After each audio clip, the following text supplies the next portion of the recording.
In today's video, I'm just going to do a Delta Force Season 4 news dump because clips or official trailers of the new season have been released over on the very popular Chinese content platform Bilibili, such as the new operator Nox, as well as some of the weapons that we can expect to see in the new season of Delta Force. So you're going to see the actual trailer for the new operator. He is an assault operator. His name is Nox, and his first ability is called the Breach type Flashbang. So it throws a flash grenade forward, which detonates 1 second after making contact with a wall. The explosion blinds multiple enemies facing the flash, disrupting their vision, so similar to what we have right now with Hack Claw. The second one is the Rotative Blade Cruiser. Now this is an official name. Basically deploys a small drone with enemy tracking capabilities. The drone locks on to an enemy in front, and once locked, it is thrown automatically to track the target. If it approaches multiple enemies, it explodes, releasing internal blades that deal damage, slow affected enemies, and cause them to bleed. I would imagine in Warfare, it slowly reduces a certain percentage of their health or something of the sorts. If it locks on to an enemy from behind, the lock-on process is faster, and if it is thrown without actually being locked onto a target, it explodes 1.5 seconds after making contact with a wall, then releasing the blades that deal damage and such.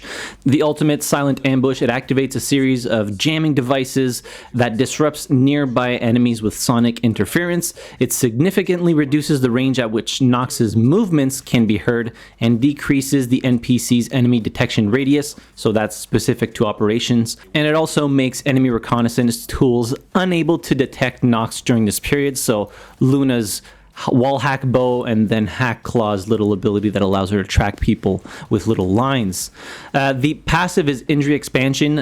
Enemies damaged by Nox take longer to use healing items, and downed enemies require more time to be revived, so that's operations. And then in Warfare, it slows down the health regeneration over time of players damaged by Nox. So from what I can tell here, his abilities seem pretty powerful. Again, we're going to have to wait and see until we get hands-on with this new assault operator. For the weapons, so you're going to see some clips right now. The first one is called the K437, which is an assault rifle. You can see a few clips here with attachments and stuff like that. And from what people are saying online, this weapon is chambered in 300 blackout, so that would mean the introduction of a new caliber in operations, because in Warfare, the calibers don't really matter.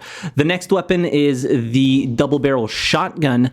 So it looks very cool as a weapon. Just a double barrel shotgun always has that flair to it, and it's also going to be able to shoot dragon's breath rounds, so rounds that combust upon impact or ignite. I don't know what the proper word to use in this case is. And then you can see this weapon also with a few extra bells and whistles that kind of looks ridiculous, but I digress. There you go, double barrel shotgun. And then finally, the last weapon to be added is a compound bow. And I can't say that I didn't expect a compound bow to eventually make its way into Delta Force, considering that we already have the model for it in game with Luna.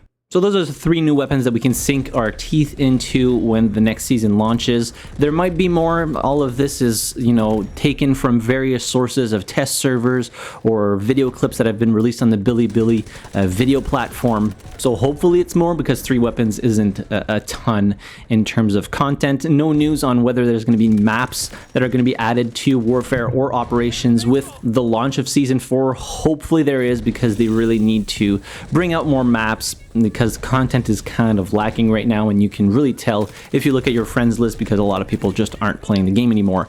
And from what I've seen as well, controller support will be coming to the Warfare mode. No news on whether it's going to be coming with Season 4 that's launching on April 21st, or if it's going to be coming later down the line. But one thing is certain, it won't be coming at the same time as the controller support for Operations, unless they decide to push one back to release both at the same time.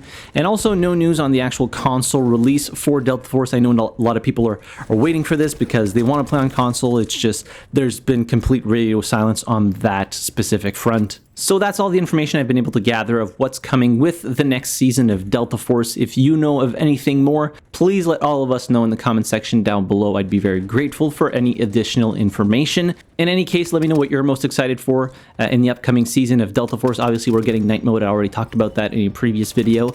But yeah, hit the like button if you enjoyed the video. Subscribe to the channel if you haven't already. And as always, thank you very much for watching. I really appreciate it. And I'll see you guys in the next video. Have a good one.